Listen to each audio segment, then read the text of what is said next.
This is going to be the third segment on kinematics, and in this segment we're going to address graphing our kinematics variables. We'll look at displacement versus time, velocity versus time, and acceleration versus time graphs. And so let's start with the most basic type of graph that we can generate, and that's a graph of uniform position. Remember, the term uniform means that it does not change, and so if we have uniform position, that means that our position is not changing. Essentially, the object is not moving. And if that's the case, then over time, our position should stay the same. We can see that on the graph. As our independent variable time changes down here, our position, our y variable, does not change, and so the slope of this line is 0. This means that our x position at any time is equal to our x sub 0, which is our initial position.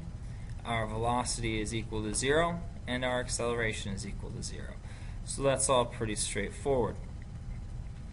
Now, that's obviously not generally the case, where it's boring to analyze objects that aren't moving. So we're going to start looking at objects that are moving. So we go from uniform position to uniform velocity. And so, of course, uniform velocity means that the velocity is not changing. And if the velocity is not changing, then we're covering the same amount of ground in each unit of time. So our position is changing at the same rate. And so if we look at a position versus time graph for uniform velocity, here we have our position on the y again, and our time is on the x.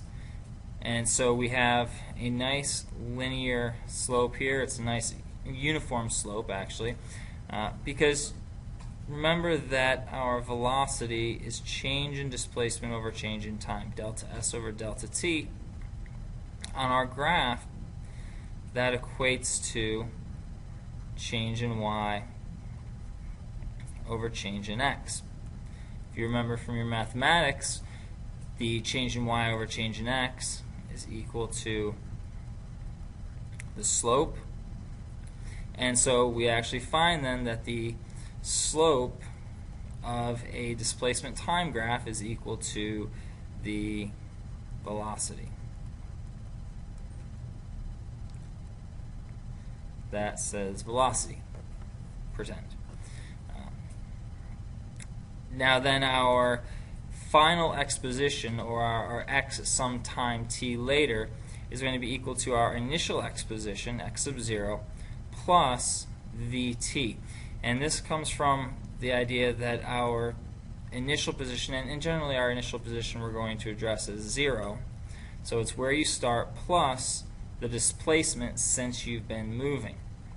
And this component right here, if we know that velocity is change in displacement over change in time, then with a little algebra, our delta s is equal to v delta t, and so that goes on into here. And then because our velocity is uniform, our final velocity v is equal to our initial velocity u, because it's not changing. And so if that's not changing, then our acceleration must be 0.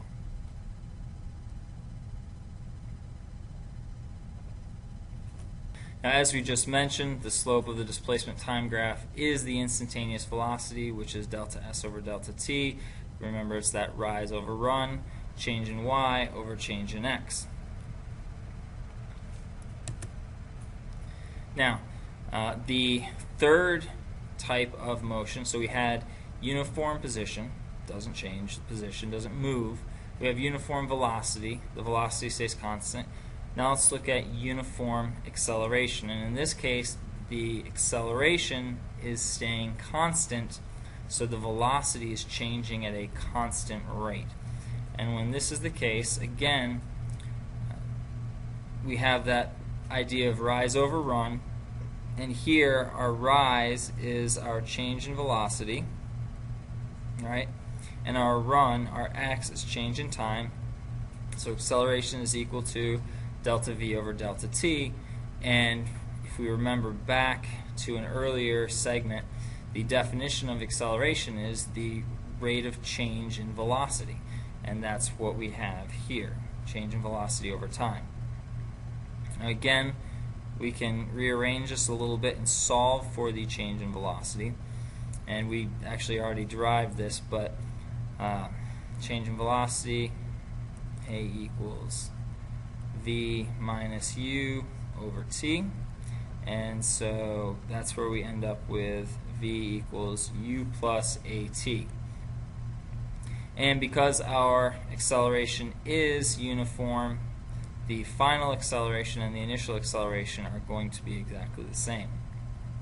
And so here you see our velocity, again, it's a linear slope, uniform slope, linear relationship, and that tells us that if the slope here is constant, then the acceleration must be constant, because the change in that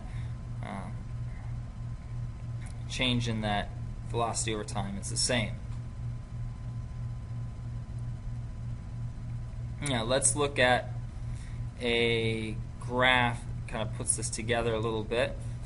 Here we have a velocity time graph. So velocity starts out at 0,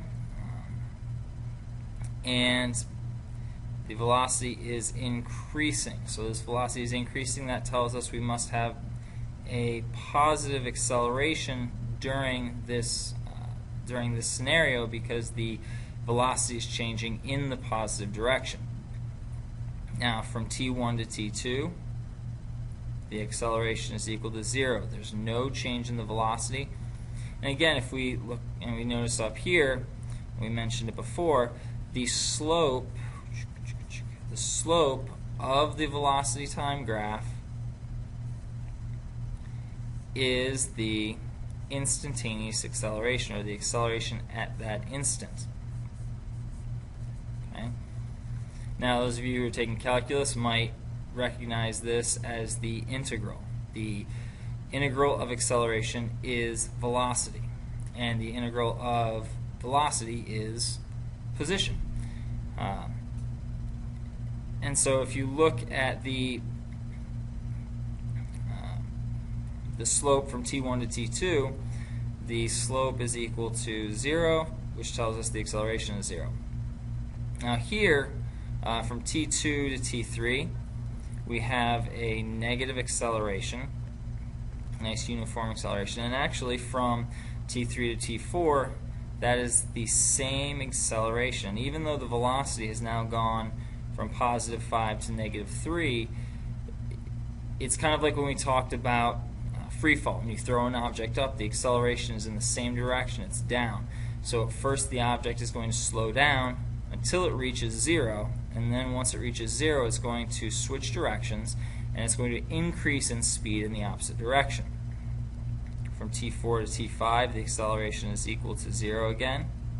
And then from t5 to c6, even though the object is slowing down, we're going from negative 3 meters per second to 0, it's positive acceleration, because the acceleration is in the positive direction, and you have to realize that your positive and negatives, those are simply giving you directions.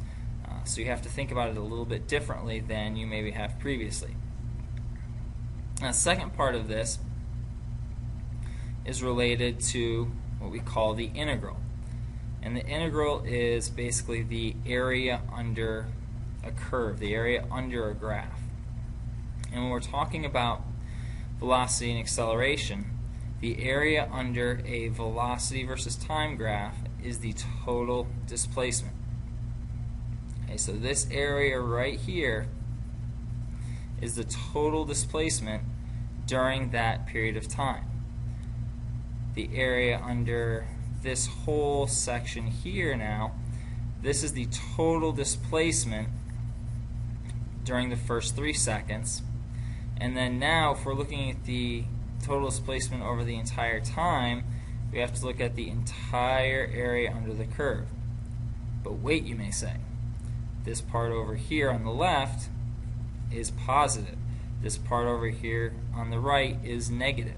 And so what's actually going to happen is these last 3 seconds are going to take away from the total displacement.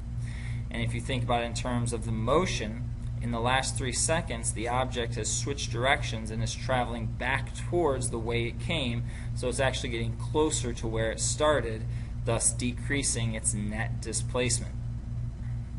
Now, similarly to this, the area under an acceleration versus time graph is the total change in velocity. So, the slope of a displacement time graph is the change in velocity. The slope of a velocity time graph is the change in acceleration. The area under an acceleration versus time graph is the total change in velocity. The area under a velocity versus time graph is the total change in displacement, or the total displacement. So those are going to be relationships that become very important as we work through this. Now here is a set of graphs that kind of puts everything together. And so all 3 of these graphs are of the exact same motion. And the first one is the displacement, the change in x. The second one is the change in v, or change in velocity, and the third one is the acceleration. So you can see the acceleration is positive here in the first few seconds. So the velocity is increasing in the positive direction. And notice the slope of our displacement graph. It's a curved slope. Okay, it's a curved slope there. Now, during this next segment here, I didn't do a very good job drawing that, but during this next segment, it's more linear. And that's because we have a uniform velocity.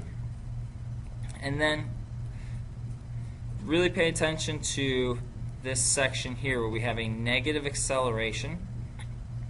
Okay, we have a negative acceleration, so the object is slowing down. The positive velocity is decreasing. Even though the velocity is decreasing, the displacement is still increasing, but at a slower rate until it reaches this peak. At this peak right here, the velocity equals 0. You see that in the graph down here where it crosses the x-axis. But notice that the acceleration does not change. The acceleration remains constant through here. So the slope of the line during this period of time and the slope of the velocity time graph during this period of time are the exact same because the acceleration is the same. But here, once it's reached 0 and its velocity has become negative, now you can see on the displacement graph that the object is moving back towards where it came from. And then in the last 3 seconds or so, we've gone back to having a positive acceleration. So the speed is changing in the other direction. Positive acceleration. So now we're going from a negative velocity up towards 0, but we're still moving in the same direction because it's still a negative velocity. And so then you see that our displacement, we're still getting closer to where we started, but at a slower rate. And then once the velocity drops to 0, our displacement doesn't change at all. And that's how we analyze motion graphs.